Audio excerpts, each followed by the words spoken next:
to be here to present this lecture today on autism spectrum disorders. Seems like it's a wonderful course and lots to learn about basic neurobiology and brain development and its application to clinical conditions.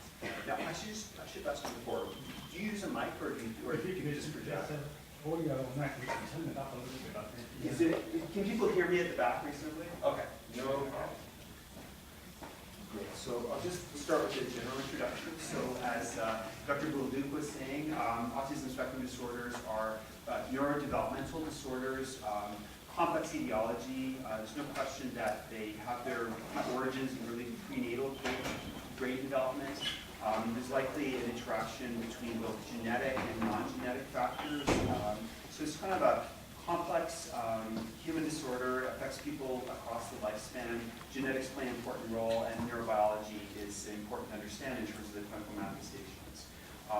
The clinical picture, which I'll speak about in a bit more detail, is characterized by challenges in communication, social interaction, and a preference for repetitive interests and behaviors.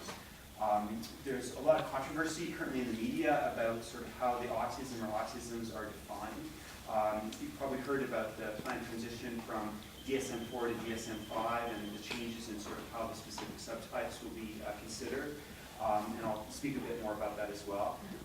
The prevalence currently is close to 1%, which is amazing for those of us who trained even 10 or 15 years ago and really were taught that autism is essentially a rare and untreatable disorder. There's a lot of hope now for people with autism in terms of interventions and support and services to help people with autism live kind of a more kind of productive and independent life. At the same time, the prevalence has increased. Now sort of really a relatively common condition to the point where all of our kids will likely have like a classmate or two with autism. In the course of even a few years in school. There's no question that the broadening diagnostic concept of autism is a major contributor to why we diagnose and see more and more children, but I think it's still an open question as to whether there are other emerging factors, sort of factors in the environment, other epigenetic causes and so on that may be contributing to the decrease in prevalence. So the bottom line is we don't completely understand why we're seeing so many cases. We know that we have a much broader approach to the diagnosis than we have in the past. Autism, like many other neurodevelopmental disorders, is more common in boys than in girls, with a sex ratio of about 4 to 1. As I commented, both genetic and environmental factors likely play a role in biological vulnerability. It's been interesting working in the autism field because until recently, environmental studies were seen as very sort of peripheral, and people who did environmental health research were kind of marginalized at scientific meetings, but now environmental studies of autism are very much mainstream, and there are some specific environmental factors like exposure to heavy metals and other environmental toxicants that, in large-scale population-based studies have been indicated as increasing risk of autism vulnerability. There's no question that autism, that genetics play a strong role, and we've actually made some progress in terms of identifying specific genes. But it's likely that neither genetics nor environment is a sufficient explanation, and that both factors are at play. Rates of autism are relatively consistent across different ethnic and socioeconomic groups. There have been sort of an increase in international studies of autism, and quite consistently finding rates of around 1%. Perhaps sort of one exception to that is some of the population-based studies in the U.S. suggest that rates of diagnosis, such as among sort of families of Hispanic origin, may be somewhat less.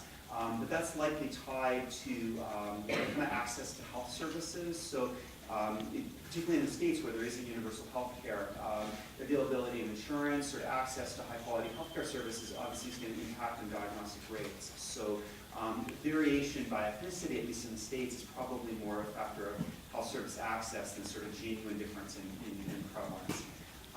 And as I commented, prevalence estimates have steadily increased over the past 40 years and are roughly at 1 in 100 currently. In thinking about autism, it is kind of the quintessential developmental disorder. It's a disorder that changes with development, so the symptoms The particular challenges, the strengths as well, kind of change over the course of development and across the lifespan.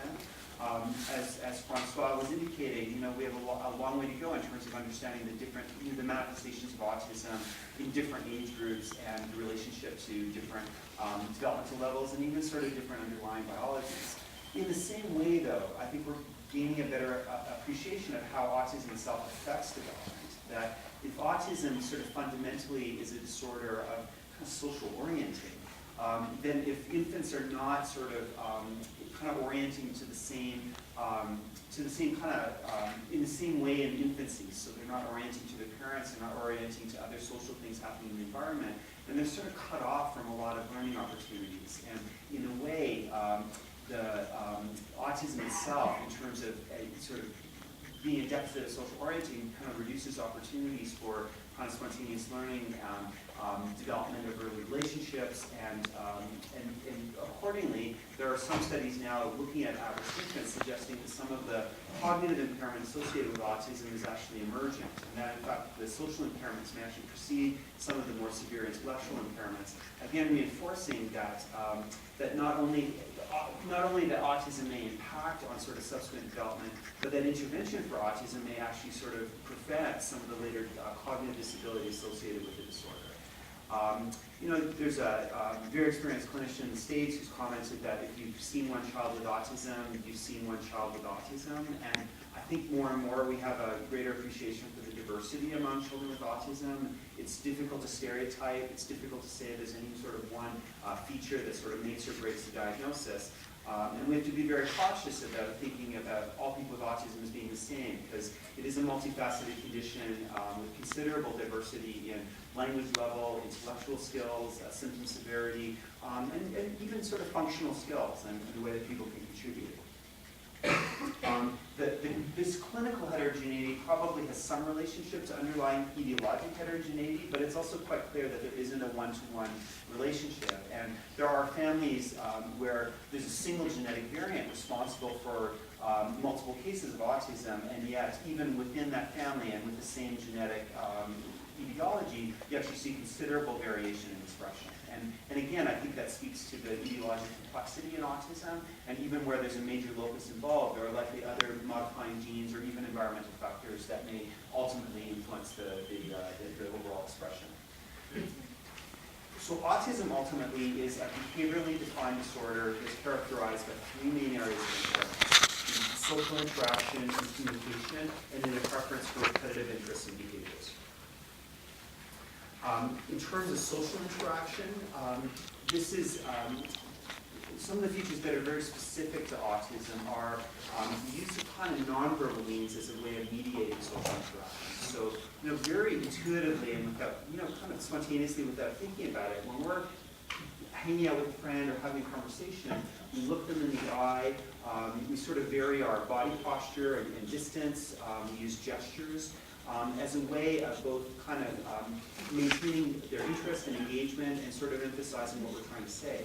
For people with autism, they may have an interest in social relationships and an interest in sort of communicating what's on their mind, but they have specific impairments in their ability to use these nonverbal behaviors as a way of sort of mediating the social interactions.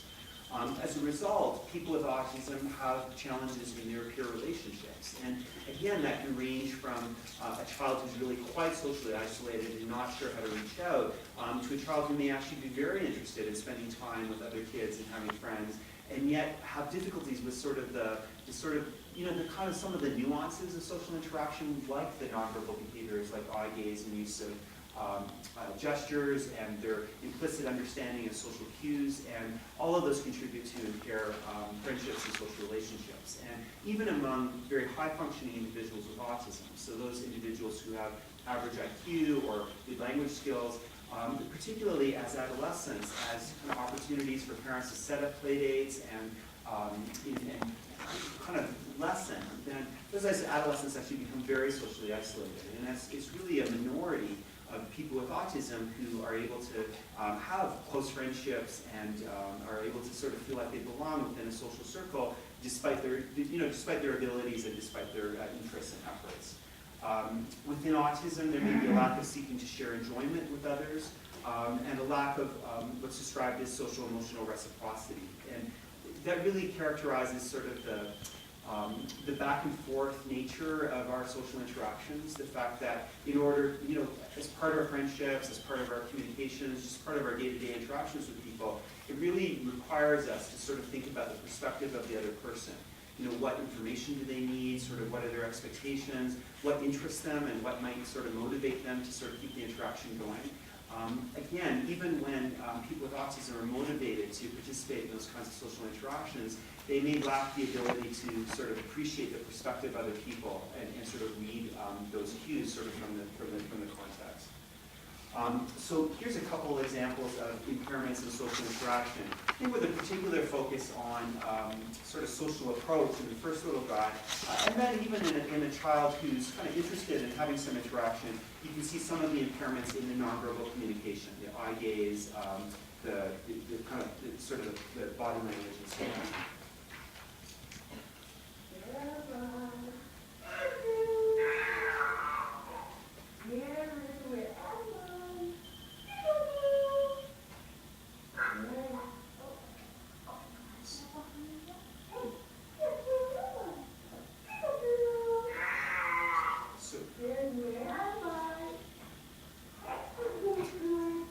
So here's a little guy that really finds that social interaction quite aversive, and kind of the only thing on his mind is escape.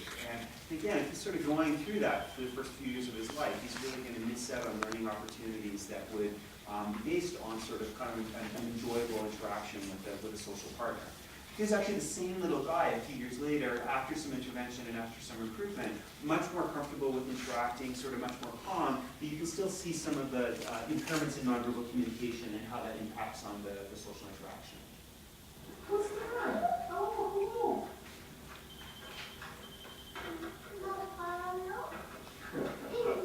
Who's on that phone?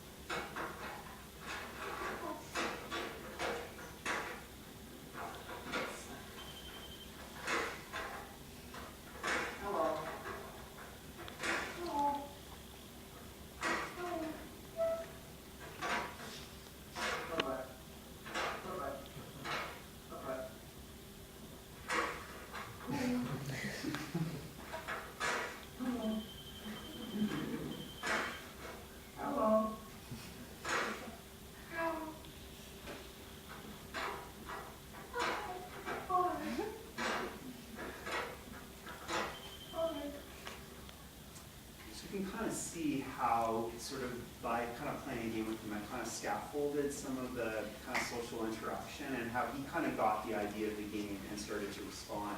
But it really takes a lot of effort on the part of the parent or other social partner to sort of kind of elicit that social behavior for young children with autism. And again, without support, this little guy who would be very much focused just on playing with the toy and not really sort of orienting to people in the room. So there's a range of impairments in communication and autism. Many children with autism are delayed in their spoken language. Don't have words or phrases by the time they're 2 or 3 years old. And the thing that differentiates a child with autism from a child with specific language delay is that whereas children with language delay find other ways to express themselves and make themselves heard, children with autism lack those other nonverbal strategies for communicating, like using gestures, pointing to things they want or to show things of interest. Other kinds of hand gestures to sort of as a way to communicate requests and communicate what's on their mind. So people with autism are lacking both in verbal and nonverbal ways of communicating. Even for people with autism who have kind of better developed language skills, they have difficulty participating in two-way conversation because of the kinds of challenges I mentioned earlier. Difficulty sort of reading the perspective of the other person, appreciating what will kind of interest and keep them engaged. People with autism, even as they develop language, often the language is sort of stereotyped and repetitive. So these are kids and even adults who tend to script from familiar situations, favorite TV shows or videos. Often the scripts are used in an appropriate way to get the idea across, They're learning chunks of language rather than learning to sort of more flexibly combine words into more spontaneous sentences. And then also grouped in the list of communication symptoms is a lack of imaginative play. So for children with autism, especially when they're young, the focus is on sort of more repetitive and sensory-oriented play. But even as they get older and sort of more knowledgeable and sort of more comfortable in social situations, it's in general, it's more difficult for them to play symbolically or imaginatively. And even those who do, there may be a certain sort of rigidity to it, so that they're sort of acting out a story that's been read to them or that they've sort of seen in a video, rather than sort of coming up with the story themselves. So here's a little girl, and just an illustration of sort of the types of impairments in communication. This is her at 21 months, and then the same little girl at 30 months.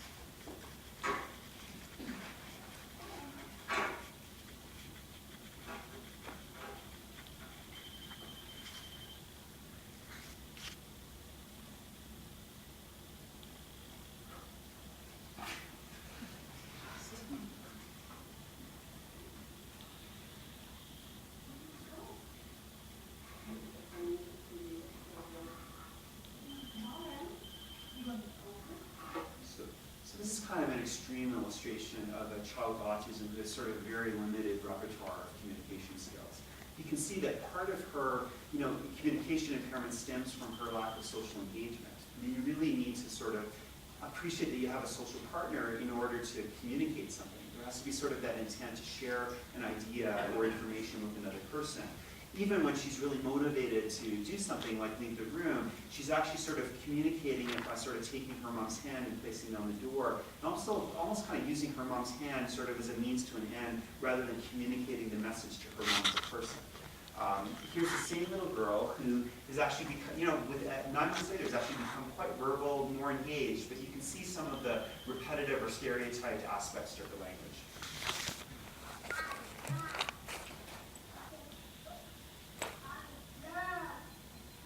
Love cookies? I've got cookies. I've got cookies. You want Chippy? Here's Chippy.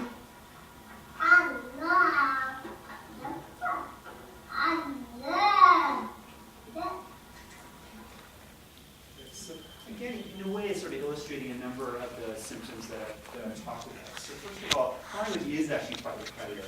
She's getting the idea across. She clearly wants to have more snack, but she's repeating the same sentence over and over.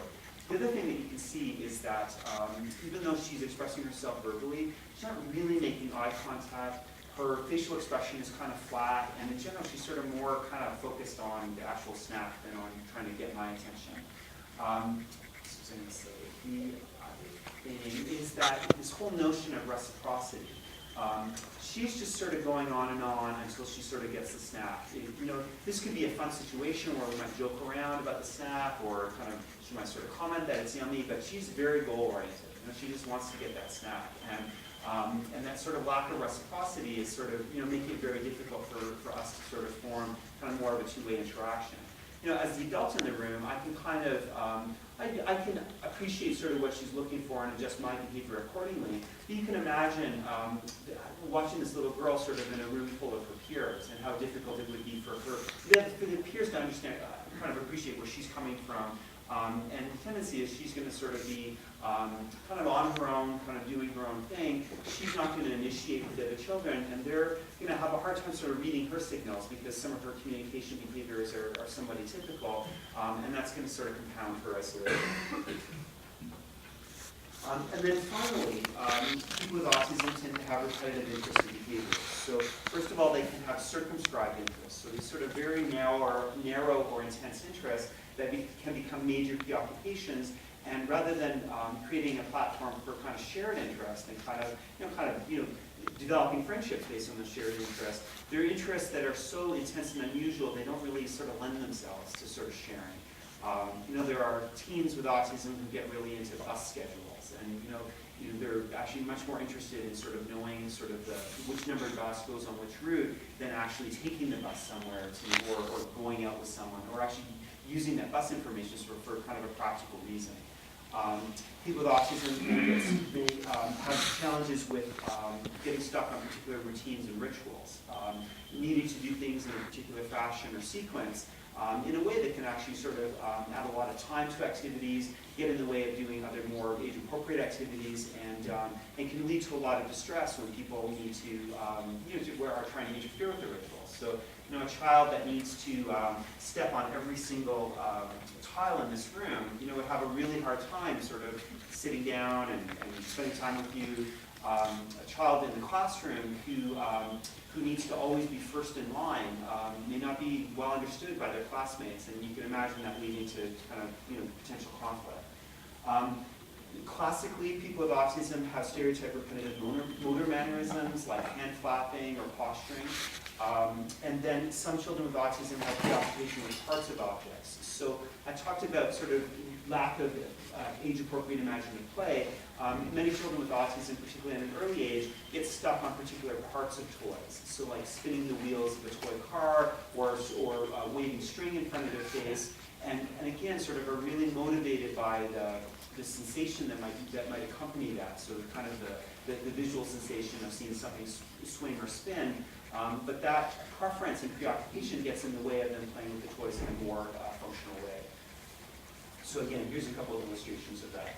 Here's actually a 1-year-old, so obviously very young. He was later diagnosed with autism, but you can see how preoccupied he gets with sort of examining this particular sweet toy.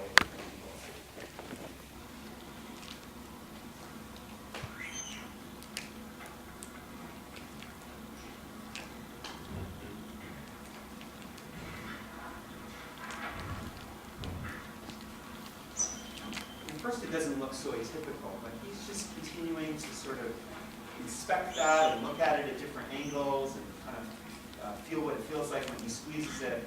And at the same time, he's so preoccupied with looking at the toy, he doesn't once look up at me or look up at his parents. And again, this kind of disconnect between orienting to things versus orienting to people really sort of compounds the social impairment and also probably reduces opportunities for kind of learning in day-to-day activities. According to his mom, this 1-year-old will sit and do this for like 20 or 30 minutes unless she kind of interferes and throws into something. Another activity.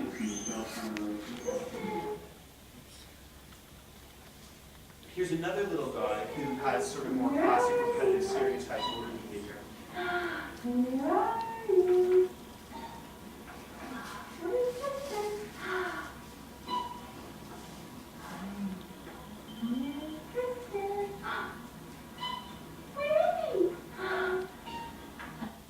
He's actually enjoying the social activity, but he is showing some posturing and repetitive behavior that's a kind of characteristic of autism. So this next slide actually refers to current diagnostic criteria, which are about to change. But when you read about the autism spectrum disorders, you'll read about specific diagnoses like autistic disorder and Asperger's and pervasive developmental disorder is no otherwise specified. I think the main things to know is that the distinction between those subtypes are relatively technical. For example, a person with Asperger's has an IQ broadly within the average range. So, doesn't have an intellectual disability, has an IQ of about 70, and doesn't have severely delayed language milestones. Someone with PDD-NOS has sort of fewer symptoms or more atypical onset. But the truth is, even experienced clinicians don't tend to agree about these specific subtypes, and they're not particularly informative in terms of thinking about treatment needs, nor about sort of predicting long-term developmental course. I think the nail in the coffin for these diagnostic subtypes is that there was a recent study suggesting that in kind of large clinical centers, comparing 7 of these large clinical centers, the children were very similar to one another in terms of their symptom severity, their language ability, their IQ. But the breakdown of diagnostic subtypes was completely different. So one of these places only diagnosed autism, one of these places basically only diagnosed Asperger's syndrome. Other sites had a mix. There was no sort of distinguishable difference sort of on paper if one looked at the clinical description of their populations, and yet the clinicians were using the subtypes very differently. So I think the leaders in the field who are thinking about diagnostic criteria have essentially said that the current diagnostic framework is essentially unworkable, and they're going to move to sort of a single diagnosis of autism spectrum disorder. DSM-5 is in the works, and really for all the neuropsychiatric disorders that you're hearing about in this course, they may more or less sort of be reframed in terms of sort of how they're being defined diagnostically. As I said, autism will now be defined as a single disorder rather than multiple diagnostic subtypes as autism spectrum disorder. I talked about 3 symptom domains, but not surprisingly, the communication and social domains are actually being combined. And even in the clips, you have the sense that the communication and social challenges of autism are really sort of very closely intertwined. So that you've got 2 symptom domains of social communication and then interests and behaviors. And the truth is, this actually reflects how people tend to approach the disorder in clinical practice. And as I say, when people have tried to look at the reliability of the subtypes, it's really been quite disappointing. I include this just for reference, and I would certainly never expect you to sort of know the details. Again, the symptoms are being organized into 2 categories. For those of you who are more interested in diagnostic practice, you'll be interested to know that, whereas in the current definition of autism, there's 12 criteria, and you need 6 for a diagnosis. Now, under the new definition, there's actually only 6 criteria, but you'll need at least 5 out of 6 for the diagnosis. So that's contributed to the sense that this effort to simplify or streamline the criteria may be associated with some tightening of the diagnosis. And maybe some children who are kind of squeaking into the diagnosis, but lacking some of the current criteria, may or may not receive the diagnosis once DSM-5 is implemented. But in fact, the DSM-5 does reflect current clinical practice. If you went to the Glenrose Hospital and saw children coming through the diagnostic clinic, in fact, the clinicians, even a few years ago, moved to the approach of just diagnosing ASD rather than the specific subtypes, recognizing that they were difficult to distinguish and may not be as meaningful for families. The DSM-5 group is trying to provide examples to sort of more fully characterize the range of severity across kind of different severity levels. And another interesting thing is that there's a shift from language impairment, which is much more variable, to the notion of communication impairment. So I think the idea there is that there are many people with autism who actually have decent language skills, who have big vocabularies, sort of reasonable kind of grammatical skills. So from a structural point of view, their language is relatively intact. And what they're specifically lacking is the ability to use that language in a social context, to communicate their feelings, to have a conversation, to sort of use the language as a means of sort of engaging socially with other people, as opposed to just kind of scoring on a vocabulary test. But the DSM-5, the move to DSM-5 for autism was a major story in the media just last week. I was commenting here that it's interesting that the reason it came to media attention was not so much that these were brand new criteria. In fact, they've been posted on the internet for almost 2 years. But there's actually an autism researcher who was giving a presentation in Iceland and happened to present some data that is part of a paper that's actually embargoed, so no one's actually even seen this data. But he commented that roughly half the people that he had seen sort of as part of the field trials for DSM-4 would not meet criteria on DSM-5. So people were kind of up in arms, and families were concerned that their children will lose their diagnoses and services will be withdrawn. There's another group sort of within the autism community, adults with Asperger's syndrome, who also really resent this shift because Asperger's syndrome is no longer going to be in the diagnostic handbook, whereas Asperger's syndrome has become kind of a cultural identity for them. Sort of it's how they identify themselves, it provides them with a sense of community. And there's concerns among that community that kind of withdrawing that term and simply sort of folding people currently diagnosed with Asperger's into the autism spectrum will sort of isolate them, and they'll kind of lose their sense of personal identity. And part of that identity is sort of they see themselves as being somewhat different than other people with autism. And the nuances of that are complicated, but I think the important thing is that it really sort of illustrates how autism has gone from simply being a developmental disability of children to being a condition that affects people throughout their lifespan, including people who are really quite intellectually capable, are able to speak for themselves, and there's actually a very strong advocacy community sort of surrounding, surrounding this disorder.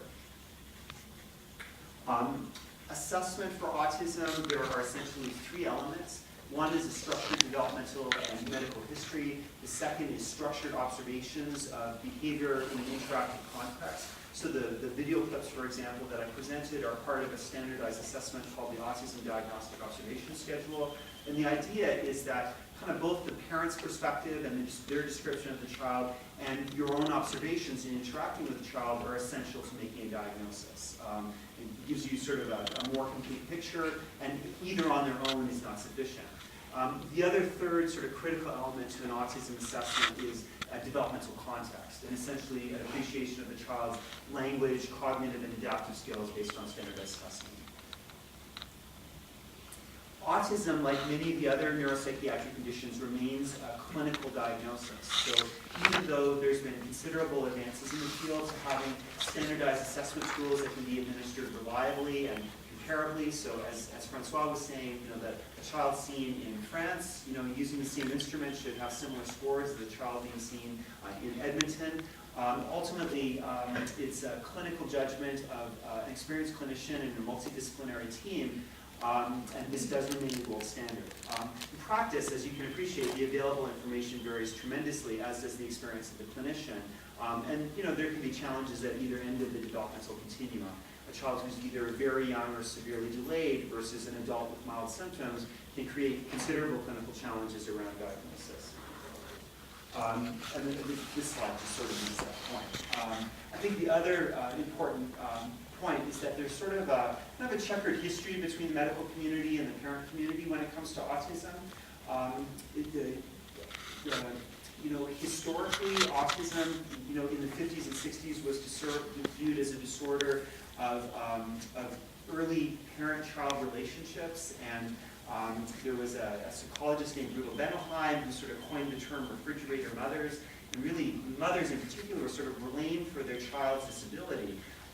And it was believed that the children with autism were withdrawn because of some emotional trauma, and that only repair of that relationship could sort of lead to emergence from the autism. Now we appreciate that autism is a neurobiological disorder, with its origins in early prenatal development, and that genetics play a strong role. But given that history, there is a tension between sort of the parent and advocacy community and the sort of the traditional medical community. Part of that tension also stems from the fact that many parents recognize concerns in their children from a very early age, often from 12 to 18 months, and yet often children aren't diagnosed until 4 or 5. And often parents sort of give the story that their medical professional didn't listen to their concerns or didn't sort of recognize the signs of autism.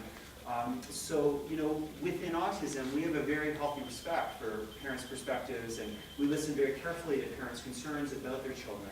But when it comes to a diagnostic interview, parents are the experts when it comes to their children, but they're not trained diagnosticians. So it ultimately does require an experienced clinician to sort of collect information about the child's developmental behavior and use their clinical judgment about whether those diagnostic criteria are met.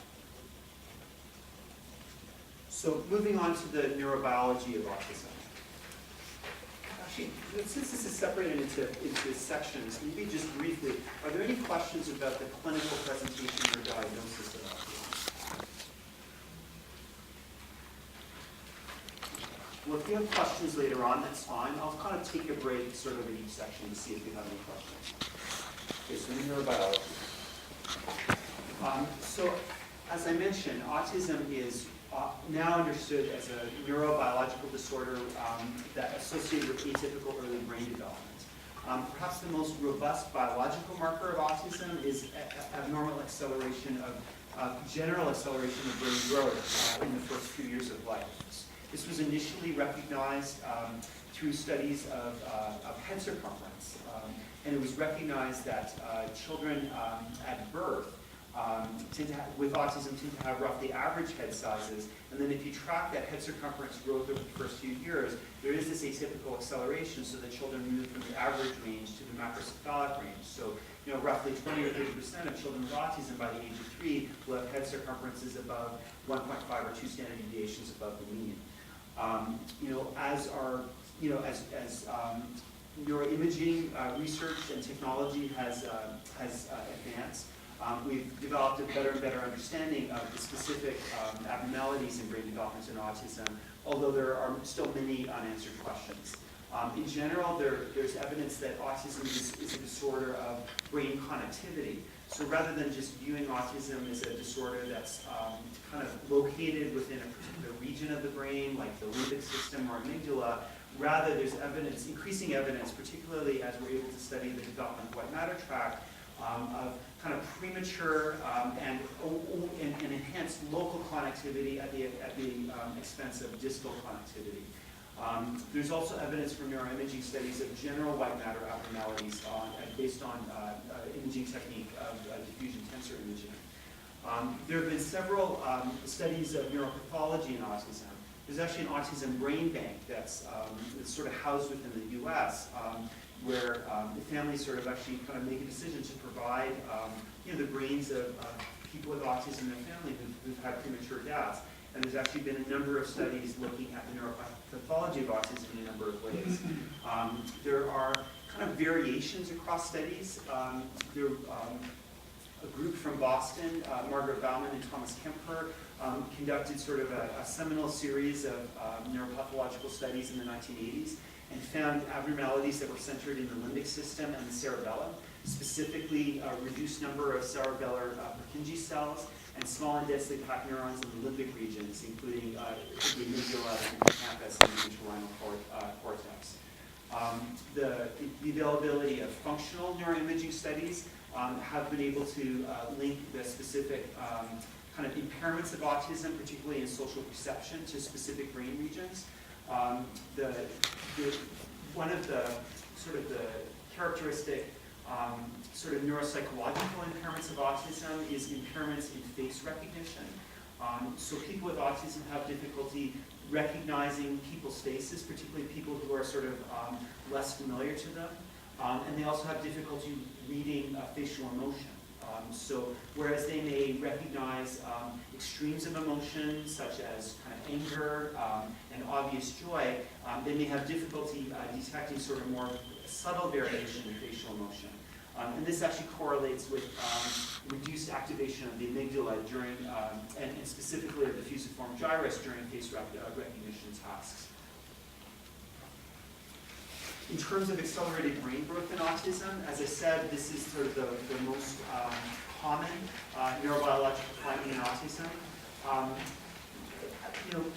Following the head circumference studies, there have been a number of brain imaging studies which have documented increased gray and white matter volumes in autism. There's limited longitudinal research in autism, but the suggestion is that there is an increase in brain volume over the first 3 or 4 years of life. And then studies that have looked at adolescents and adults suggest that this increase in brain volume kind of lessens over time. And in fact, that there's some evidence that there's maybe a catch down on brain growth. So that whereas the brains of children with autism at 3 or 4 may be considerably larger than their typically developing peers, the same may not be the case for adults with autism. This is a meta-analysis of brain growth studies that incorporates both head circumference and MRI studies, and this kind of illustrates the point that I was just making, that if we look at studies that are focused on the preschool years, there's actually quite a robust increase in brain volume, both assessed indirectly by head circumference and also assessed directly by brain volume on MRI. And yet studies that are focused on adolescents and adults find that, for the most part, this increase in brain volume has, kind of essentially that there's been this catch down in growth, and that the brain volume of an adult with autism is essentially the same as an adult who's typically developing. As I say, there are extensive white matter abnormalities in people with autism. Although there's a general increase in both white and gray matter volume in neuroimaging studies, there's some evidence that white matter is disproportionately large relative to gray matter. White matter increases are found throughout the brain, particularly in subcortical areas, and also in origins and terminations of projection and sensory fibers. In contrast, the corpus callosum, kind of the connection between the two hemispheres of the brain is abnormally small relative to total brain volume. And this may relate to sort of kind of reductions in long-term connectivity, and the sort of the function of communication between distal areas of the brain. This sort of impaired functional integration of the brain may map onto some of the psychological abnormalities in autism.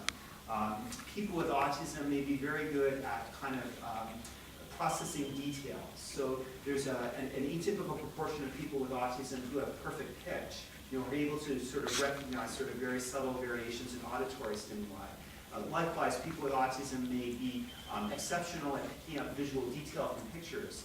And some studies, in fact, have shown that people with autism can be as successful doing complex jigsaw puzzles upside down as they do right side up, because they're less dependent on sort of the gestalt or overall image and able to sort of take in information based on the level of detail. But the flip side is that they may kind of lose the forest for the trees, and they may be less skilled at sort of kind of gestalt processing because of sort of an over-focus on detail. And again, this may sort of have some correlates in terms of atypical kind of local connectivity within the brain rather than sort of distal connectivity. As I say, there's been a series of neuropathological studies. Without complete agreement between studies, but perhaps sort of the most kind of accepted findings are the limbic system abnormalities, which I described earlier, coming from the lab of Tom Kemper and Margaret Bauman, small and densely packed neurons in the limbic regions, including the amygdala, hippocampus, and entorhinal cortex. There was one group from the University of Rochester who found abnormalities in the brainstem involving cranial nerve nuclei, suggesting even earlier prenatal origin of autism, sort of dating back to the first trimester of development. More recently, there's been an examination of the microstructure of the brain, and one research group led by a researcher named Nancy Casanova, finding that there's abnormalities in not only the size of the neurons, but in the arrangement of the neurons, specifically the vertical clusters of large neurons in the cortex. And there's evidence that those mini columns are narrower and more numerous, also implying sort of greater cell dispersion within those mini columns. And that's now been replicated by other groups. There's also some suggestion that there may be evidence of neuroinflammation in autism. This is a much more controversial observation. In general, there isn't evidence of sort of brain injury or scarring in autism, but this one group has found evidence of sort of kind of activation of microglia and astroglia cells, kind of suggestive of an inflammatory response. But again, sort of that finding has not been replicated and is still somewhat controversial. Okay, any questions about sort of the kind of the neurobiology, sort of the neuroscience of autism?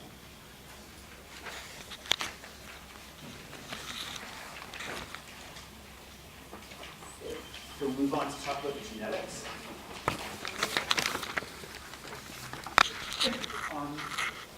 So just around the time that mothers were being blamed for their children's autism, a study came out from the UK looking at the rates of autism within twins. And Susan Bolstein and Mike Rudder found, I think it's actually a relatively small group of about 15 families, but that the concordance for autism was much higher in identical twins than it was in fraternal twins, so monozygotic versus dizygotic. The difference, of course, between those different types of twins is the sharing of genetic material. Roughly 100% in identical twins versus 50% in fraternal twins. The fact that if you had a twin with autism and you were an identical twin, you were much, much more likely to have autism, really emphasized that genetic factors were kind of playing an important role. And that kind of set up, that kind of launched the whole investigation of genetic factors in autism over the past 35 years. And it's become very clear that autism is a strongly genetically influenced disorder. It runs in families, and in fact, in more and more families, we're finding specific genetic etiology. The caveat, though, is that a recent twin study coming from California highlighting that if you look at the concordance rates in monozygotic versus dizygotic twins among people with autism diagnosed, in the year 2010, there's evidence that sort of both environmental and genetic factors are playing a role. And whereas kind of genetic fact, and there's some evidence in fact that, kind of based on kind of statistical models that there may be a roughly equal contribution of genetic and non-genetic factors. Even though we recognize that genetic factors played a strong role based on twin studies, there was actually relatively little progress in actually identifying genes for autism until about 5 years ago. There were large-scale linkage and association studies using a very similar study design that had been successful for single gene disorders like Duchenne muscular dystrophy. But autism does not appear to be a single gene disorder or a genetically homogeneous disorder, and there was really relatively limited progress from those linkage studies, even studies involving upwards of 1,000 or 1,500 families. However, with kind of recent discovery of kind of a finer level of genetic variation in genomic sequence, there's been a recognition that rare genomic variants may be more common in individuals and families with autism, and that some of these variants actually affect important genes in the synaptic pathway and have a very strong, and clearly sort of are associated with strong vulnerability to autism. So as I'll mention in a couple slides, there are a number of genes involving the synaptic mechanism that have been identified as playing an important role in autism. And because these genes actually are associated with a very powerful risk for autism, and in fact you can see them being kind of transmitted within families, they do have the potential for diagnostic utility, particularly where there is a family history of autism.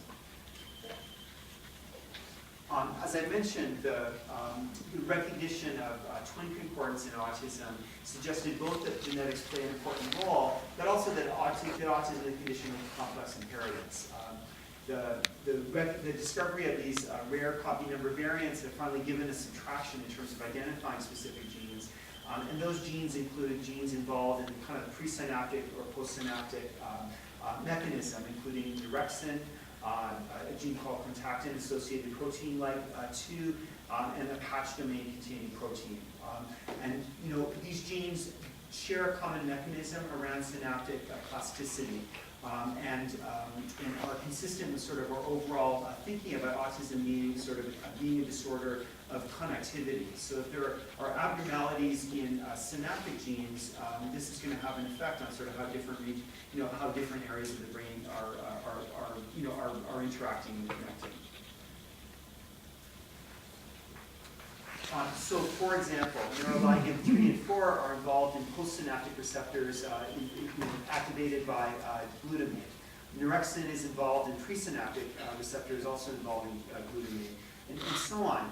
This list gives a sense that there are a number of specific genes that have been identified within families where you have sort of multiple individuals within the family carrying one of these genetic variants. And even though these genes are really distributed onto different chromosomes, they do share sort of a common mechanism and interact sort of within the synaptic function. And suggests that even though there may be multiple genes for autism, they may kind of play a shared role in synaptic function and plasticity. Well, in the family study, when you look at the twins, do they have similar sort of symptoms to twins, or do they have different symptoms? Yeah, it's a good question. There has been this kind of challenge of trying to map clinical heterogeneity onto the kind of etiologic heterogeneity. Within twins and also sort of among affected sibling pairs, kind of most consistently they're correlated on kind of general intellectual functions, so IQ and maybe on verbal function. On the other hand, sometimes you identify these families that have a particular gene, like neurexin or neuroligin, and you may have two individuals that have the same gene but actually have very different symptom severity and IQ. So it's clear that, at least the implication is that the gene is not sort of operating in isolation and that there are other factors affecting expression. So I've alluded to these copy number variants. These are kind of variation in DNA sequence at a much finer level than we've kind of traditionally worked from using existing technology. Until very recently, our ways of assessing chromosomal rearrangements, deletions and duplications, were based on sort of microscopic methods, kind of high resolution banding, and then followed it by selected molecular tests like fluorescent and in situ hybridization, where you're looking for kind of one missing gene at a time. New sequencing methods are identifying both kind of greater diversity in the human genome, as well as kind of helping, kind of leading to the development of kind of more sophisticated testing technologies that allow scanning across the human genome for variants, for sequence variants. It seems that these copy number variants account for roughly 18% of variation in gene expression. So these are often variants that are in non-coding regions, but maybe part of sort of what contributes to the sort of variation in expression among people that seem to have sort of the same active gene.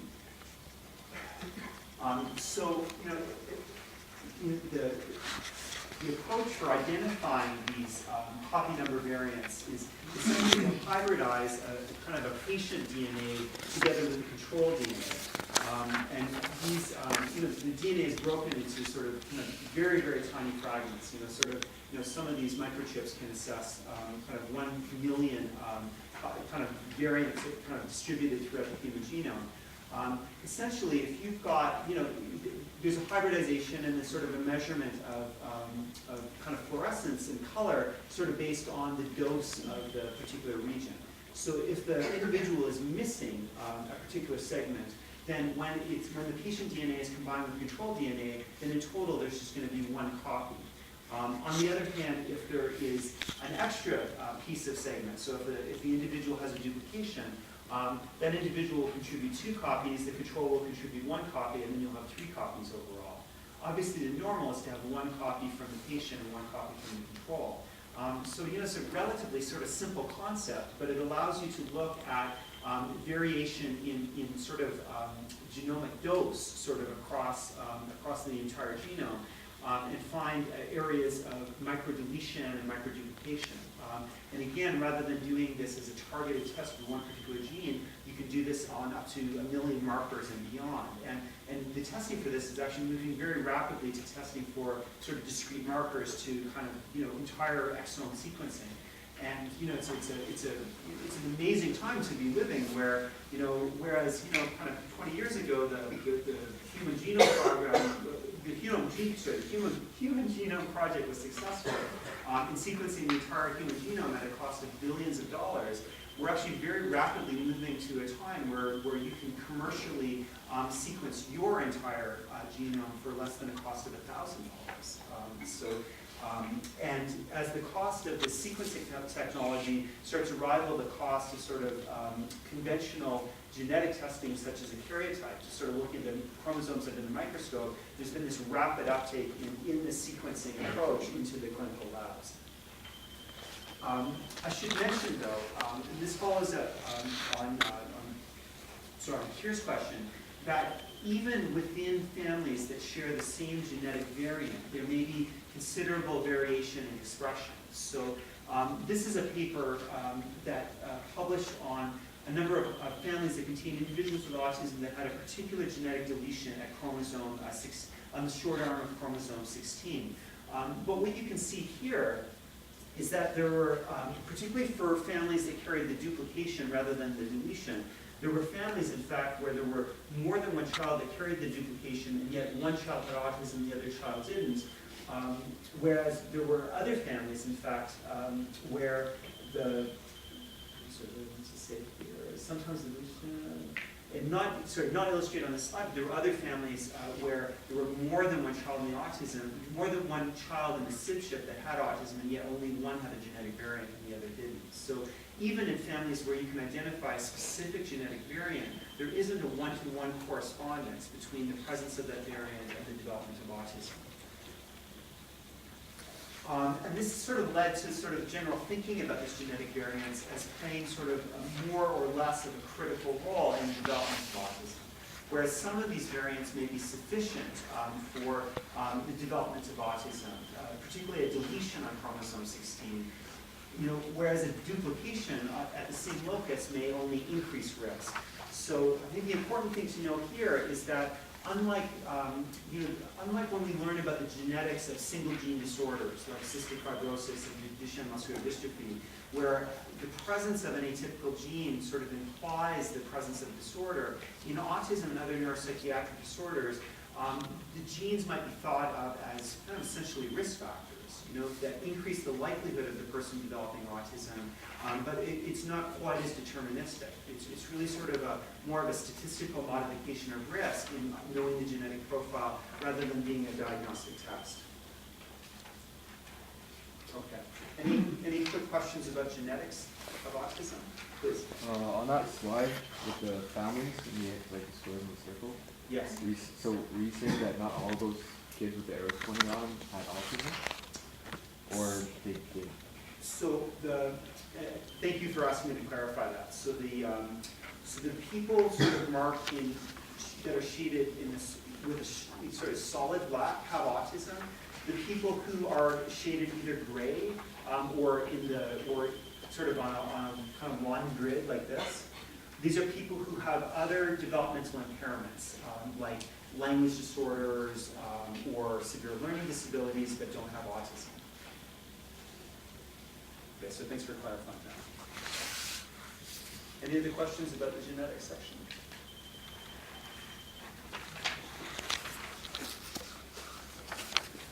Okay, so we'll move on to kind of brief discussion on medical testing in autism. I think what we can all, in general, medical testing for people with autism is selective and sort of based on suspicion of specific medical comorbidities. But there are some tests that we can agree are appropriate for all people with autism. And that includes a hearing test to make sure that their hearing deficits aren't impacting on their communication. And then sort of basic genetic tests such as a karyotype and molecular test for Fragile X syndrome.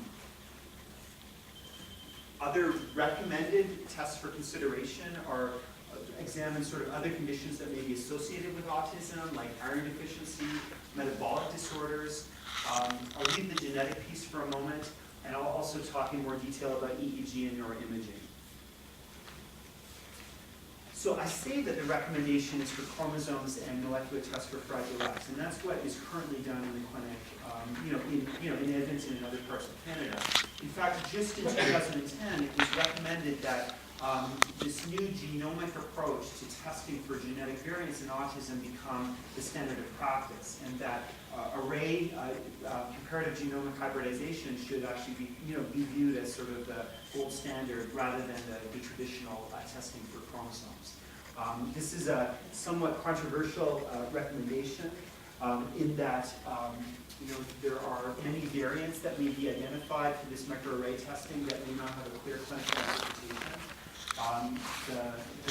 The advantage of the microarray approach is that it's a more sensitive approach than just looking at the chromosomes. You may identify more specific genetic variants that may have that may be clinically informative, and yet there is a lot of ambiguity about some of that information. So we're at a bit of a crossroads in the autism field in terms of knowing sort of what's the best approach. I think there are many clinicians who feel that the genomic testing is not quite ready for prime time, and that we still have a lot to learn about the interpretation of some of these findings that come from microarray testing. But it is important to know that microarray testing for autism has become, in some circles, standard practice. In terms of EEG in autism, there's a kind of vast literature looking at the relationship between seizure disorders and autism. Some research find that as many as 15 to 40% of children with autism will develop seizures. Unlike other children with epilepsy, the onset of seizures in autism tends to have kind of a bimodal distribution. Often children with autism develop epilepsy either in the preschool years or as adolescents. It's somewhat controversial, though, about the role of EEG testing in autism. There are some clinicians who recommend EEG testing for all children with autism. But based on sort of what kind of research that's been done, there are many people with autism who don't have clinical seizures but have non-specific findings on EEG. The challenge, though, is that these non-specific findings don't really have implications in terms of risk for seizures or for clinical management. So the standard of practice for EEG testing in autism is that it's reserved only for children who are actually suspected of having seizure disorders. Similarly, there's been controversy about the role of neuroimaging in autism. I mean, as I said, clearly autism is a disorder of brain development. There are very common features in MRI studies of children with autism, including increased brain volume. But there's a lack of diagnostic specificity to that finding and considerable overlap in the distribution of brain volumes of people with autism to people that don't have autism. When people have examined MRI in autism, they've found that a number of individuals with autism will have sort of non-specific findings like kind of increased white matter signal, again, which may go along with kind of abnormalities in white matter development, but may not be particularly helpful diagnostically and don't really have specific implications for treatment. For the most part, MRI kind of remains a research tool for autism in sort of understanding patterns of brain development, but doesn't necessarily have diagnostic utility or sort of provide any implications for kind of particular treatments. And the current consensus recommendation is that MRI is only recommended for children with autism who have kind of abnormal neurologic exams, so specific localizing findings like kind of weakness or spasticity on one side of the body, or else who have specific comorbid diagnoses. For instance, tuberous sclerosis, which is a neurocutaneous disorder associated with both skin findings and brain findings. The tubers that grow in the brain can actually cause seizures and be associated with more severe intellectual impairments. So tuberous sclerosis is an example of a medical disorder that's more common in autism that would warrant an MRI. But autism in and of itself is not an indication for an MRI unless the child has an abnormal neurologic exam. And then briefly, even though this isn't really sort of a kind of a neurobiological question, often the discussion about autism in the media has to do with vaccination, so I'll just sort of say a few words about that. The controversies about autism and vaccination stem on two aspects. One is the actual viral exposure in the vaccines, specifically the measles, mumps, and rubella vaccine, and then also the preservative in the vaccine, the mercury-containing thimerosal. The bottom line, really, when it comes to vaccinations in autism, is that there's been a lot of hype, and there's been sort of some shoddy research that sort of gained a lot of public attention and has really undermined people's confidence in vaccines. Well-designed kind of population-based studies involving very large samples have failed to find that vaccines are actually a risk factor for autism. So, for example, the original link between the MMR vaccine and autism comes from a case series that was reported by a pediatric gastroenterologist named Andy Wakefield in the UK. And this was based on a case series of 12 children, I think only 9 of whom actually had autism. The focus of the paper was actually on the gastrointestinal symptoms that those children had. But as part of the course of interviewing the families, many of the families sort of dated the onset of the children's autism to around the time that they were given the MMR vaccine. And the implication that was made in the paper is that maybe the vaccine itself was a cause of autism. Subsequently, there's been very carefully designed studies aimed at looking at whether MMR is a risk factor for autism. This one is perhaps the most compelling. So in Denmark and other Scandinavian countries, there are these sort of extensive health registries that allow data linkages to examine questions like this. So there were 500,000 children, 400,000 of whom were vaccinated, 100,000 were not, and they were able to link the vaccination status to whether the children were diagnosed with autism. And essentially what they found is that even such a large number of children, there was no difference in the risk of autism between the vaccinated and the unvaccinated children. And in fact, the onset pattern in both groups for those who had autism was about the same. It started around the same time, roughly the same number had sort of this deteriorating course as part of it. And it really emphasized that the link to vaccines is really sort of built by association in terms of the timing of the vaccine, and that because the onset of symptoms of autism is around that time, sort of in kind of early in the second year of life, where children are receiving the MMR vaccine, that was sort of a setup to kind of propose an association. Another kind of compelling example of a study that really demonstrated there's no link between the MMR vaccine and autism is sort of this natural experiment in Japan where the MMR vaccine was actually withdrawn over a period of time for reasons unrelated to autism.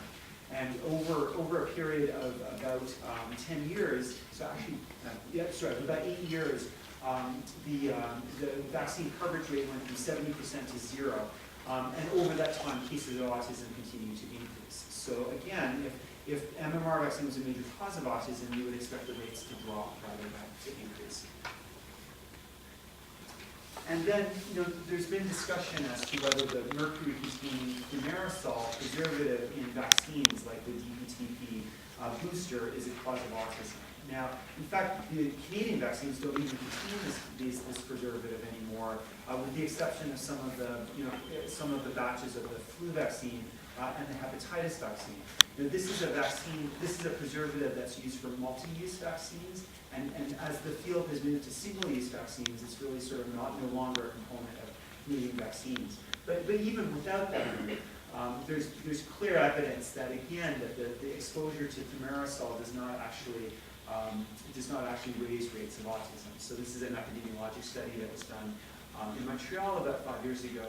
Again, essentially showing that even as there was this sort of rapid increase in thimerosal and then sort of a discontinuation of thimerosal, the rates of autism continue to increase at a steady rate.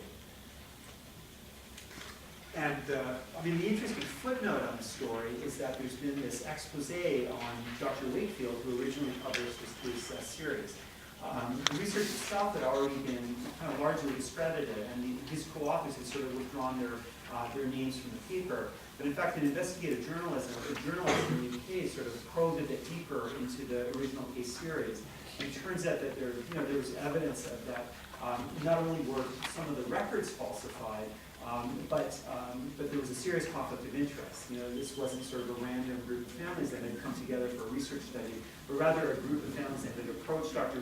Wakefield to represent them in a class action lawsuit against vaccination companies. So, the entire sort of line of research is kind of tainted, and has been largely kind of discredited and never replicated. But it's a really good example of how even a single scientific publication with somewhat questionable motives can have a really tremendous impact on public health. And there have been significant outbreaks over the past several years of measles, coinciding with coverage rates for the vaccine sort of dropping from almost 100% to, in some areas of the UK, below 80%. So, it really speaks to the importance of kind of well-designed research and critical appraisal skills.